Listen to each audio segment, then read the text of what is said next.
starting a new series of sorts of not reviewing per se because I'm not professional in C, learning about C using this resource which I link down below in the description. The parts before this, the reason why it's number 12, I did learn or I did read the tutorial around till the 11th article, right? The articles before this is mostly about basic programming stuff, you could say. um, for me, I felt it like that. You could go through the tutorial and you reach this part very fast.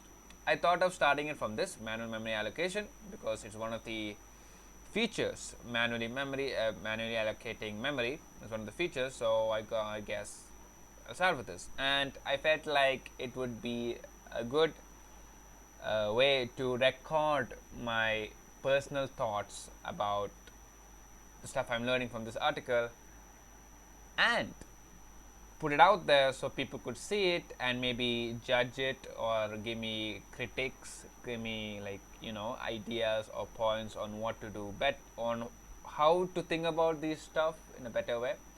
So yeah, so let's start with 12, manual memory allocation. So this is one of the big areas where C likely diverges from languages you already know. Manual memory management. Other languages uses reference counting, garbage collection, or other means to determine when to allocate new memory for some data. Yes, JavaScript, Python, reference counting. I don't know who does that.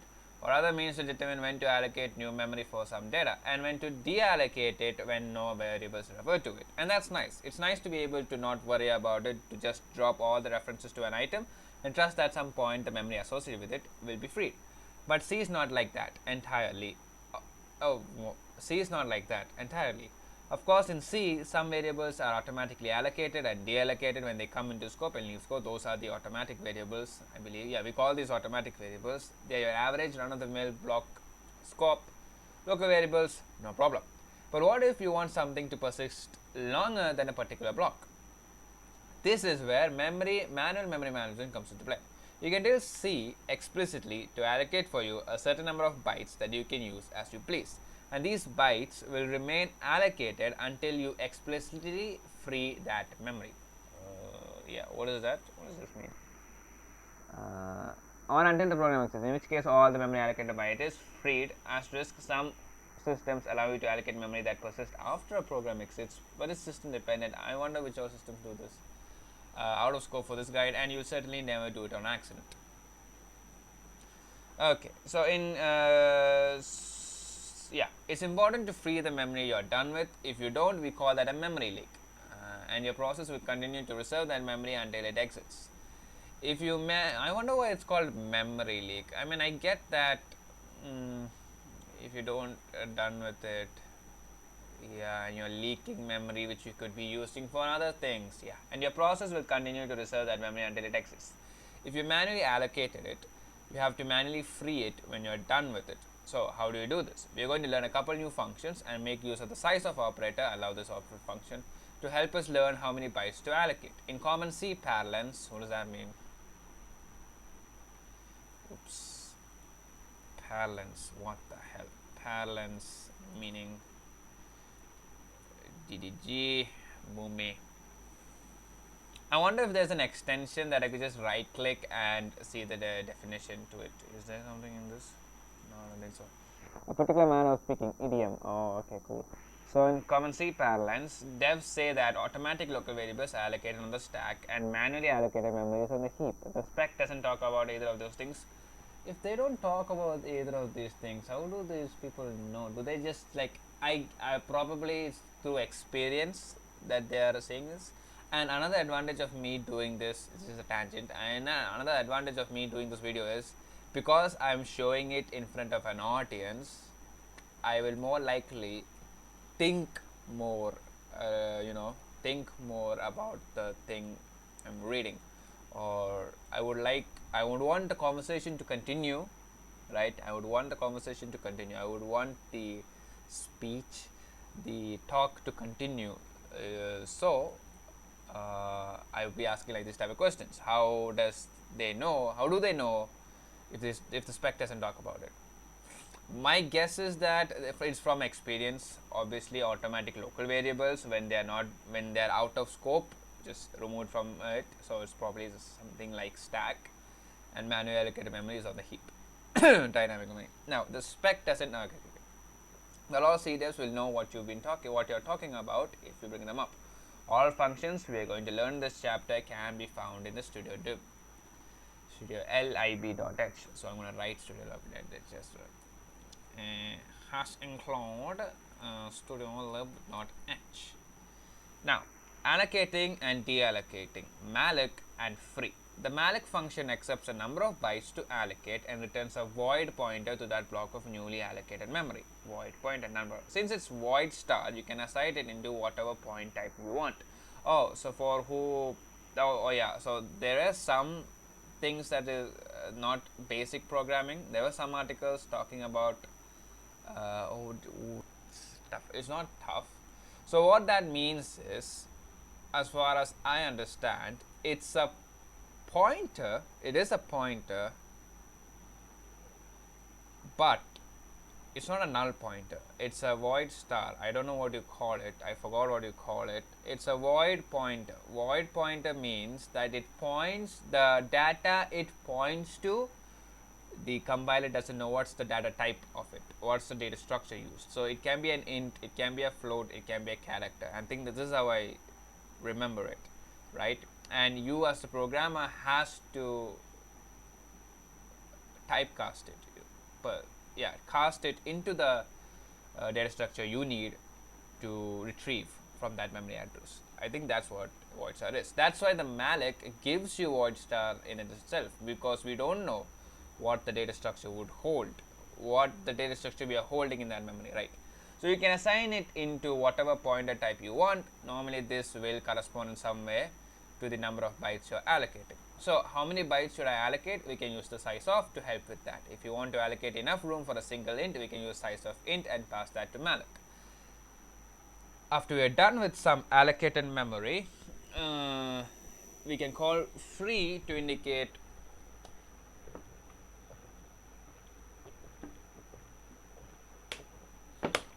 after we are done with some allocated memory, we can call free to indicate we are done with that memory and it can be used for something else. As an argument, you pass the same pointer you got from malloc or a copy of it. It is undefined behavior to use a memory region after you free it. So let's try. We'll allocate enough memory for an int and then store something there and then print it. Okay, dokie. So int star p equals to malloc size of int. As you can see, this will produce the malloc. Let me highlight that. Yeah. So the malloc will, what it will do, the malloc, what it's going to do is, it will bring out void star, right? It will return void star, and because it's coming here, it will turn into an int pointer. So it's pointing to an integer. So star p equals 12. That means I am putting the value 12 in that memory address, and then printf slash d slash n and star p, that is for destructuring, right? And free p. Boom. Yeah, if I do that again, error. Now in that contrived, we pronounce that.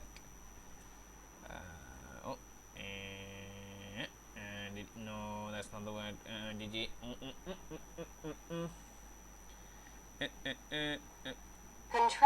Contrived. So now in that contrived example, there's really no benefit to it. We could have just used an automatic int and it would have worked, yes. But you'll see how the ability to allocate memory this way has its advantages, especially with more complex data structures. One more thing, and one more reason, another reason why I'm doing this video is because I'm putting it out there. If I was doing it alone, I would just, okay, error check, cool. I wouldn't read what it is in there. But because I'm putting it out there, I'm forced to read it. Okay, it would have worked, but we'll see how the ability to allocate memory this way has its advantages, especially with more complex data structures. Now, one more thing you commonly see takes advantage of the fact that sizeof can give you the size of the result type of any constant expression. That's fucking amazing. So you could put a variable name in there too and use that. Here's an example of that, just like the previous one. This is kind of fucking cool, right? Oh yeah, I have to try this out. So yeah, cc main.c and slash slash. Nope, that is not what I wanted. 12. Okay, that's what it is, right? Yeah. Okay. Yeah. Free 12. Okay, now you can also do this. What was it? Yeah, size of. I should not have deleted that. Star p and do that. And if I do this and do this, and it does the same fucking thing. Let's go. All the allocation functions return a pointer to the newly allocated stretch of memory, or null if the memory cannot be allocated for some reason. Some OSs like Linux can be configured in such a way that the malloc never returns null even if you are out of memory. But despite this, you should always code it up with protections in mind. Int star x is equal to malloc size of int star 10. What I'm going to do is, if p equals null, what the hell was that? Print f error allocating ding 10, not 10, 12 into the memory and boomy and return 0. No, it's 1, because 0 means that the program executed successfully. Any non-zero number would mean some error has happened, and I believe this works as well. Good job, me. Good job. Okay, let's go. Blah blah blah. It's a common pattern that you'll see where we do the assignment and the condition on the same line. Okay. Yeah, I was going to ask whether, but wouldn't this have the scope in between these two things? But it's already pointed out here, so yeah, it won't do that shit. So x equal to malloc size of int star equals null. Should I do that? I'll do that, I guess. See, if I were alone, I would have said I wouldn't do it.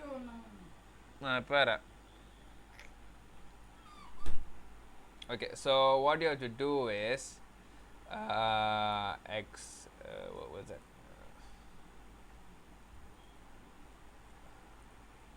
Oh, whoops. No. Yank it. No. Go back. Yeah. Not yank it. Yeah. And boom. Oops. I wonder how you can put the cursor there and delete it until the semicolon or some shit like that. You know what I mean? I don't think it will copy that. Oh my god, it did copy that. Why does that do that? Why does change copy the thing? I don't get it. Okay, p is equal to malloc, right, and size of int and equal. No, that's not what I wanted. Nope. Oh wait, what the hell? Okay, that's that. Okay, so one more guy. Equal to null.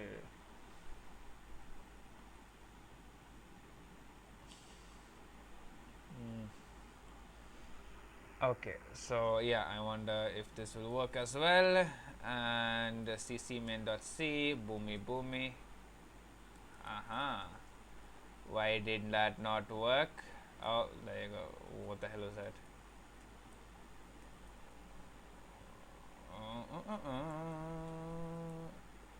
0. Oh yeah, I didn't allocate anything to it. Yeah, okay, I allocate it as well.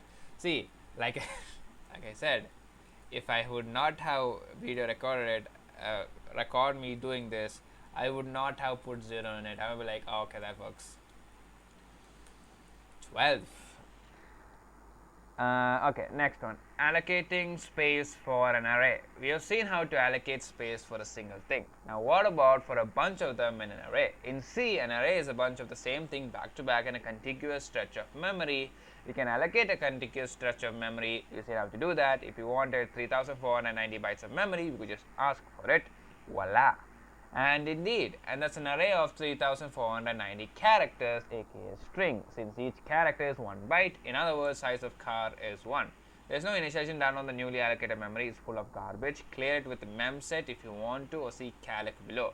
But we can just multiply the size of the thing we want by the number of elements we want and then access them using either pointer or array notation. Example is that. So nvem main.c. Yeah, so I did that, do that, boomy, put it that for int I equals 0, I is less than 10, I plus plus, p. I don't like to do that without the braces, by the way. So you could do I times 5. Oh yeah, also I was thinking where's the allocating thingy. Yeah, okay, 4 was gonna, and now print everything. 0, I is less than 10 and I plus plus, print f d slash n p of I. Okay, yeah. Okay, so what this just did was, I believe this will be the most confusing part, right? P of I into f, I mean 5. So 0 times 5, I mean this is not that confusing. So what happened was that this notation is the same as p plus I the whole star. So the pointers allocated using this line would be in contiguous manner, like it said in the article. Right, so one block, second block, third block, fourth block, fifth block. So the P has the first initial block, and then I add 0 to, I multiply, no, this one. So yeah, P has the initial block, and I is the index you add to the block. So I is 0 first, and then I becomes 1, you add 1, so it reaches here, and I is 2, it goes here, till it reaches 9. I mean, so it will looking at 10 elements as well, and in that I just do 5, 10, 25 and stuff like that, and I print it, and that's good. Now cc main.c out 0, 5, 10, 15, 20. Why is there a 0 at first? Yeah, 0 times 5, that makes sense. Main.c, let's go. So the key is in that malloc line. If we know each int takes size of int bytes to hold it, and we know we want 10 of them, we can just allocate exactly that many bytes with them. And this trick works for every type. Just pass it to size of and multiply by the size of the array. An alternative, calc. Now there is another allocation function that works similarly to malloc with two key differences. Instead of a single argument, you pass the size of one element and the number of elements you wish to allocate. It's like it's made for allocating arrays. It clears the memory to 0. Oh, this is a good one.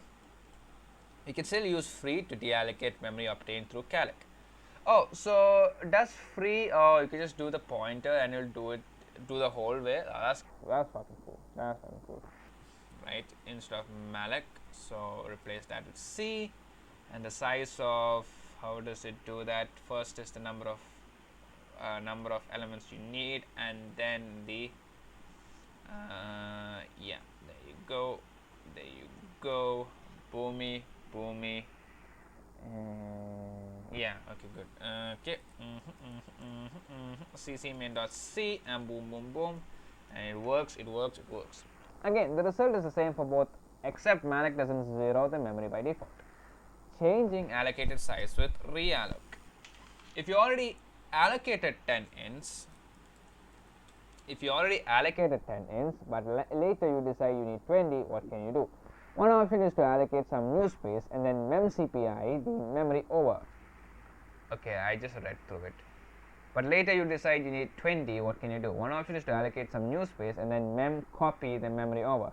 He hasn't talked about memcpy, I believe. But it turns out that sometimes you don't need to move anything, and there's one function that's just smart enough to do the right thing in all the right circumstances.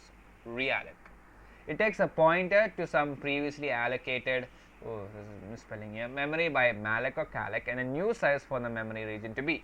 It then grows or shrinks that memory and returns a pointer to it. Sometimes it might return the same pointer if the data didn't have to be copied elsewhere, or it might return a different one if the data did have to be copied. Wait, what does that mean?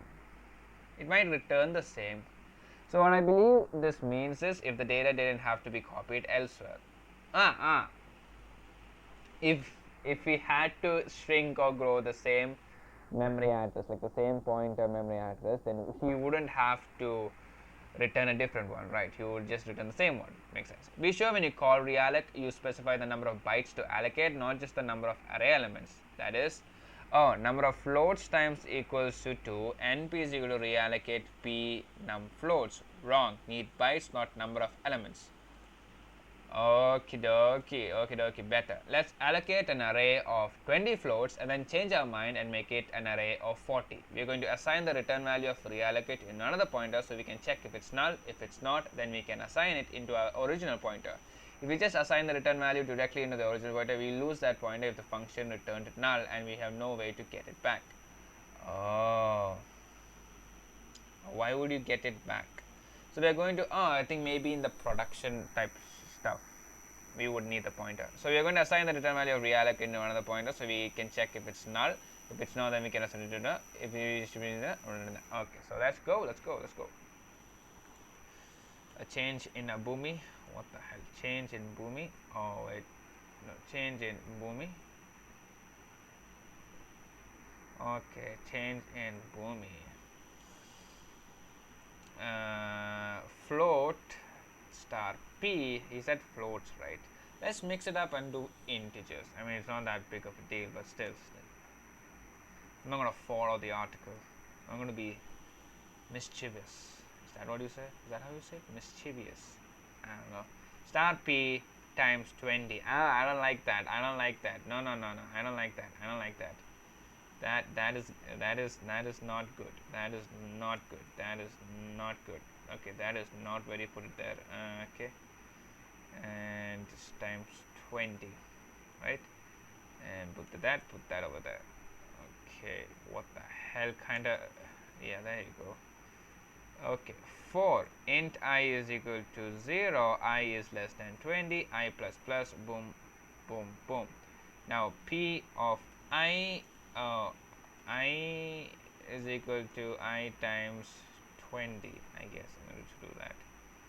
Now float, not that, float slash new underscore p equals reallocate the pointer which you need to reallocate and the size of the size of the new memory you need to allocate. So star p times, not there, times 40, and there you go, right? If new p equals null, print f error reallocating /n return 1 for errors. Now p is equal to new. If we did, we can just assign p is equal to new underscore p, and then for int I is equal to 20, I is less than 40. It starts from 20 because we already allocated 20. We already put 20 elements into the array we created. P of I. What the hell did I do? Yes, I leaked it out of dining table lecture. Yeah, so yeah, I less than 40, and then put that p of I equals to 1 plus, I guess, I minus 20 less bigger than 20. Yeah, I guess that. Now int I is equal to 0, and then I is less than 40 and I plus plus. Printf d/n and p of I. free p. Now cc main dot c, cc main dot c. Okay. Replace equal to and do this. What the hell? Oh wait, float star. Oops.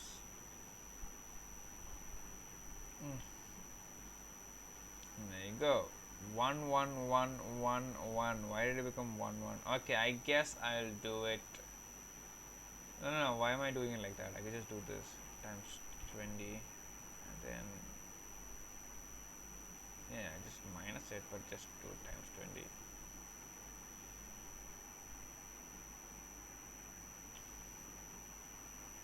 Yeah, there you go. 0, 20, 40, 60, 80, 100, and then 21.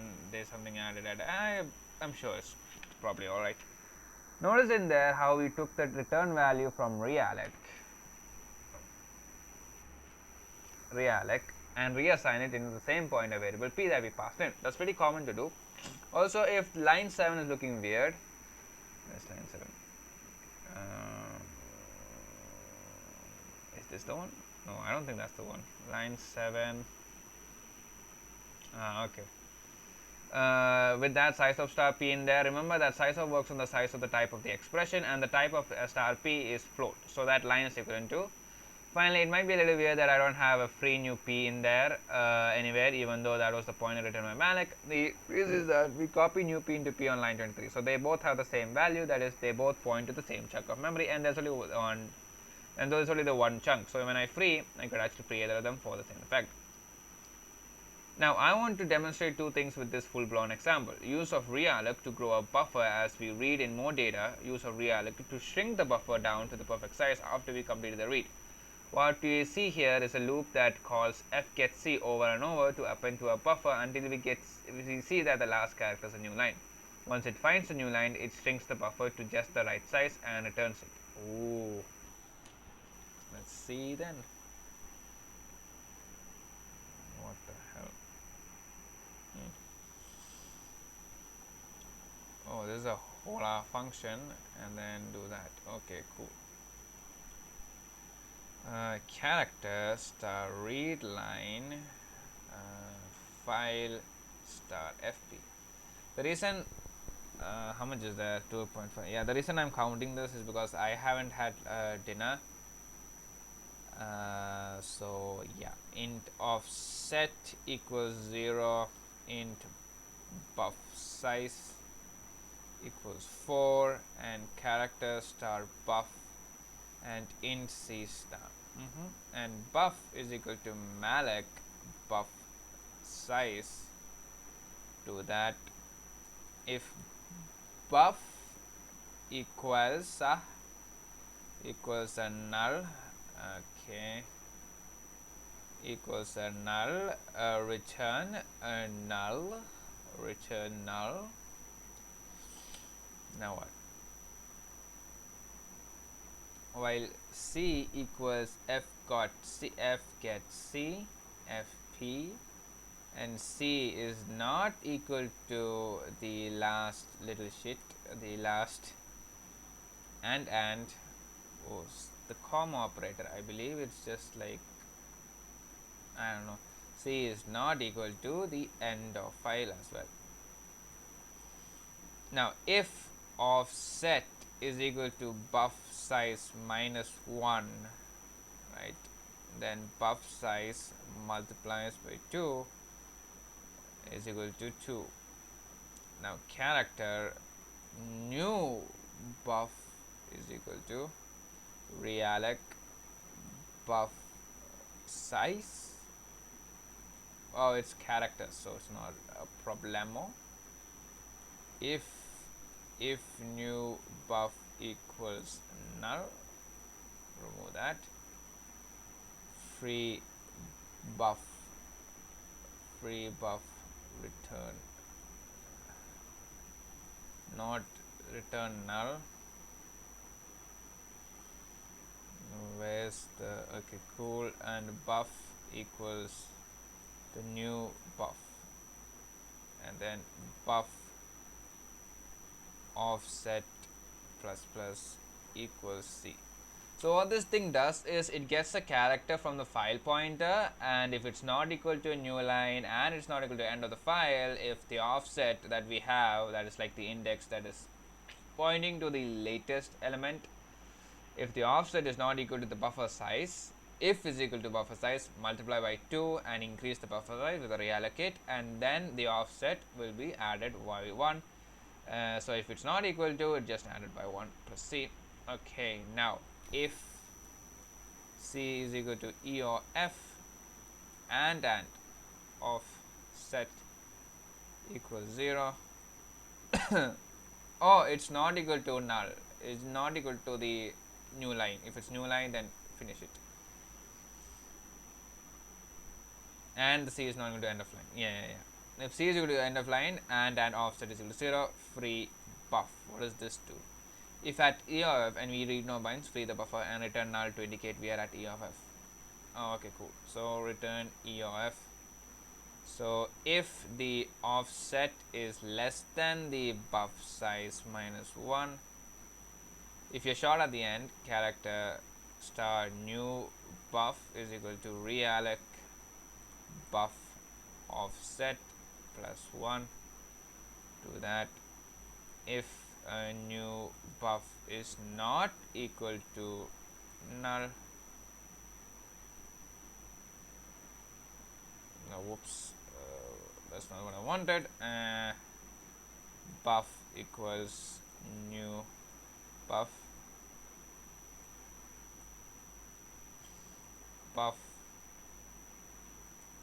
offset, yeah, that is for offset equal, that's a null terminated string, not that's a null string, it terminates the strings. Return the replace the B. Oh, I could just press C. Yeah, that doesn't work. Return a buff. Okay, so what was this last sentence saying? If the offset is less than the buff size minus 1, right, then buff it into allocate, I guess.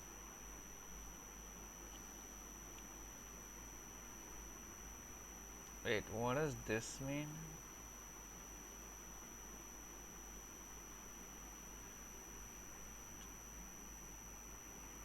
Oh, it just multiplies it and then returns it back to it, I believe.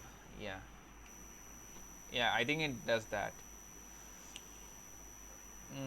So file star fp is equal to just f open that little shit and foo.txt and read and no character star line while line is equal to read line fp equal to null. What the hell?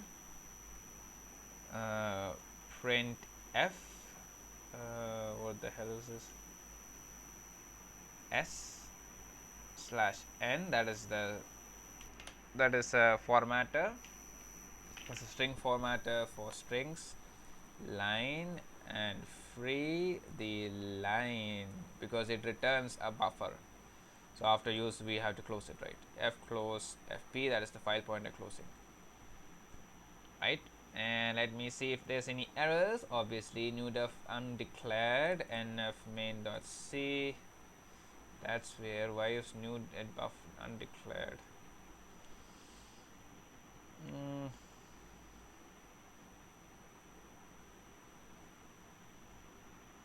Yeah, character star, possibly character star, character, wait, what do you mean undeclared then?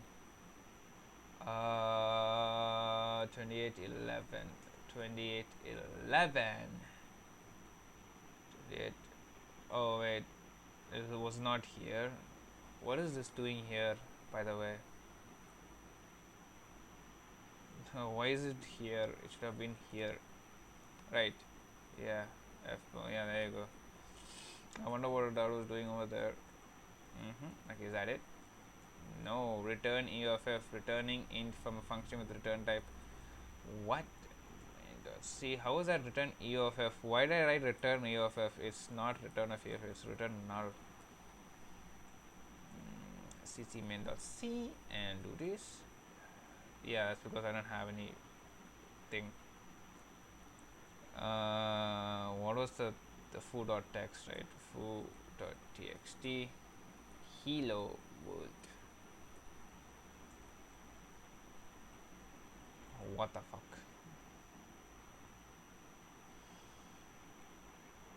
No, no, no, no.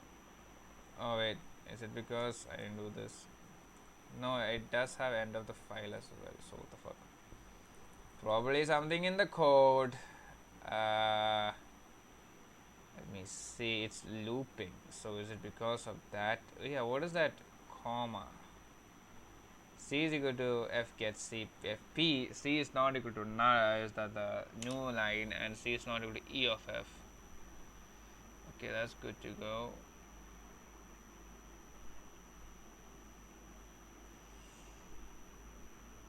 Does it not return? Okay, wait. There's another while loop. Line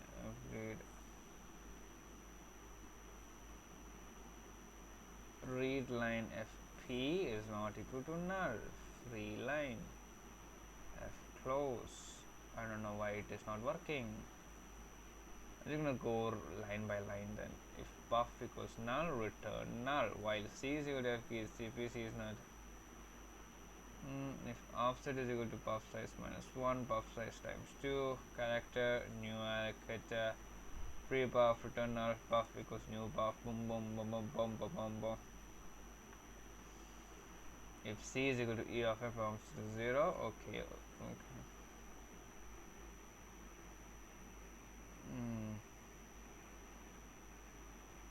It's not that.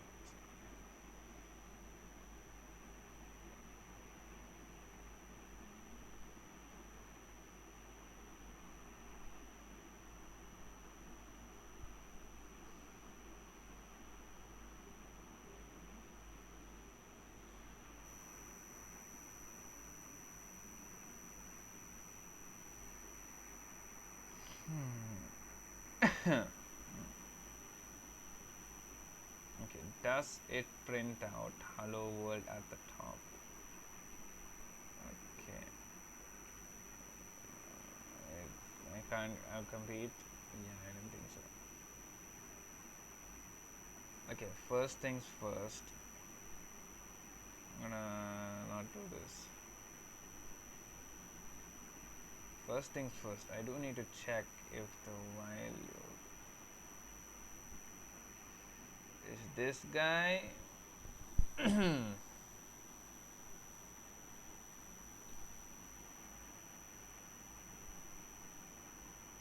it doesn't seem like he's printing. I wonder if I can see him.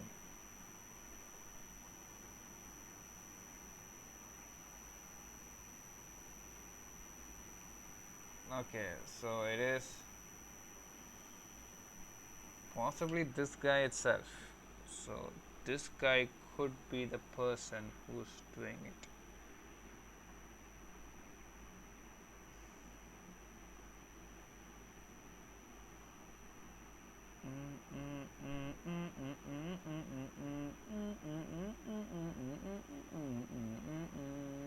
Ding ding. I have no idea why is this not working. I'm gonna have some food and come back. Okay, so I just had dinner. So let's move on. Let's start with this. Okay. So yeah, my program I coded up for this did not work. Now why is that so? Whee. Okay, I believe this thing works. You know what I mean? But this doesn't return null. That's the problem. This is the problem. This doesn't return null. Why doesn't it return null? What condition would it be return buff offset?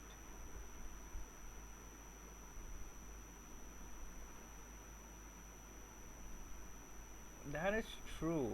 Like, supposedly offset equal to 0, buff size equals 4, character star buff in C, right? Buff is equal to Malik. The reason I smiled there was to make my voice a little louder, more happier. If buff equals to null, return null makes sense. While C is equal to F get or FP, C is not equal to slash N and C is not equal to E or F. If offset is equal to buff size minus 1, buff size times equal to 2. Now character star new buff equals realloc buff size. Why am I just reading the code? Yeah, okay.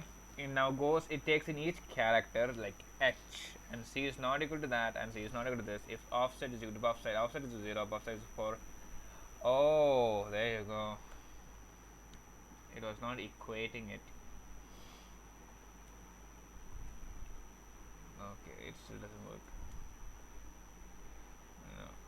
No. No. If buff is equal to size,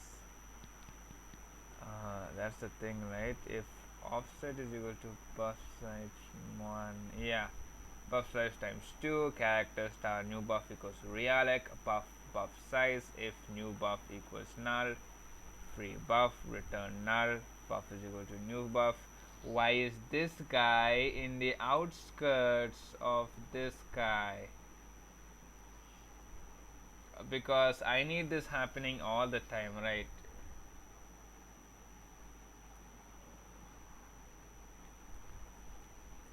Hey, it works. Okay, good. So how this thing works is it takes in each character, and if the offset that was 0 is equal to 3, because if buff size was 4 at the start, it is not.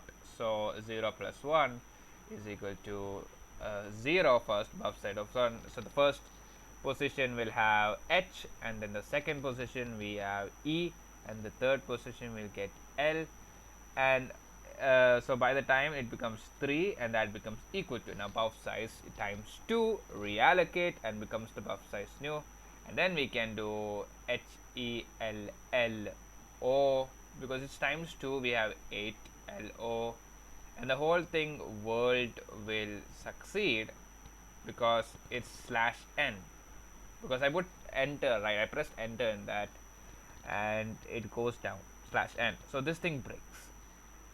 Now if C is equal to E of F, C is not equal to E of F, and if that's done, yeah, and offset is equal to 0, offset is also not equal to 0. If offset is less than buff size minus 1. Now I believe, yeah, okay, now suppose say after pausing it through, it was somewhere around 20. Now buff size is less than, if the offset number is less than the buff size minus 1, because offset is going hello world will be HELLO, HELLO, WORLD, right? 5, 5, 10. So 11, because the space in middle.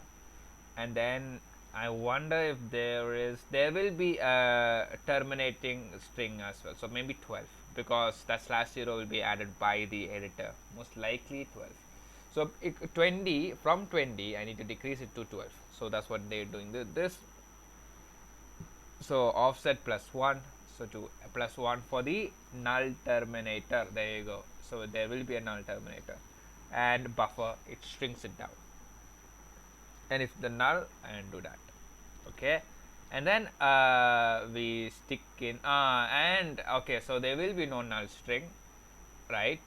So it will be 11, and we need to string that 20 to 11, and then at last we put slash 0, and then read it and boomy. Now reallocate with null, trivia time. These two lines are equivalent. This could be convenient if you have some kind of allocation loop and you don't want the special case the first malloc. Yeah, this is fucking amazing. I don't know why, it felt amazing for me. So instead of just like doing malloc, you are like, yeah, just gonna put that and do this. That's it. So you don't have to do like, yeah, some kind of allocation loop, and you don't want to put the special case in a malloc function. You can just put it in the realloc as well. Now you probably aren't going to need to use this, and I don't want to get too far off in the weeds talking about it right now. But this thing called memory alignment, which has to do with the memory address or point being a multiple of a certain number. For example, a system might require 16-bit values begin on memory addresses that are multiples of 2, or that 64-bit values begin on memory addresses that are multiples of 2, 4, or 8. For example, it depends on the CPU. Some systems require this kind of alignment for fast memory access, or even for memory access at all. Now, if you use malloc, calloc, or realloc, C will give you a chunk of memory that's well aligned for any value at all. Even structs works in all cases. But there might be times that you know that some data can be aligned at a smaller boundary or must be aligned at a larger one for some reason. I imagine this is very common with embedded systems design. So in those cases, you can specify an alignment with aligned alloc. The alignment is an integer power of 2 greater than 0, and you give that to aligned alloc before the number of bytes you're interested in. Okay, the other instruction is that the number of bytes you allocate needs to be a multiple of the alignment, but this might be changing. See defect report 460. Cool. So let's go an example. Allocating on a 64 byte boundary. Yeah, I'll do this as well. Seems interesting enough. Let's do D in Booma. Oh wait. D in Booma. Okay, now what do we need? A string has include string.h character star p aligned alloc 64256.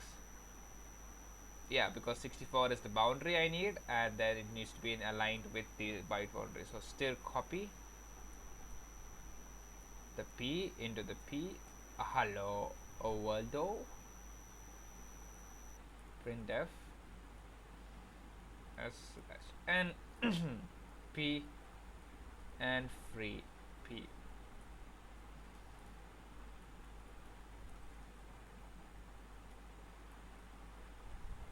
Hello world. There you go.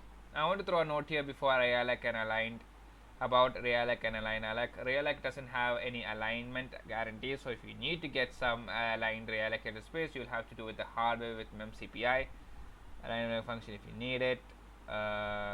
Okay, so what this does, I'm not going to write it, but I'm going to read it. Void, it prints a void pointer. It takes in a void pointer size t. Old size is a size t. It's the data type used for size of a memory, size the bytes of memory, size t alignment and size t size. Now character star new pointer is aligned alloc, right? We align it. If it's new pointer null, return null. Size t copy size, if the old size is less than the size that was given. If the old size less than the size, then old size is, if old size less than size, return old size or return get the minimum. If pointer is not equal to null, memcpi new pointer Peter alla pointer copy size. So what this thing does was it copies from the pointer, this pointer, the target pointer, to the new pointer, and copy size natural shit. Boom, there you go. And free pointer and return new pointer. Free that pointer and return. Not that it always copies data, taking time, while real realloc will avoid that if it can. So this is highly efficient, avoid needing to reallocate custom aligned data. So that's it for this article, the manual memory allocation article, and I hope you guys have enjoyed it. The next article is going to be scope, right? I'm going to start this series, and I'm going to do it until I finish the whole contents, like everything, like until that mem alignment function thing. I don't know what it is, but it'll be cool. So where was I? Scope. Yeah. So I hope you have a lovely day, right? Bye bye.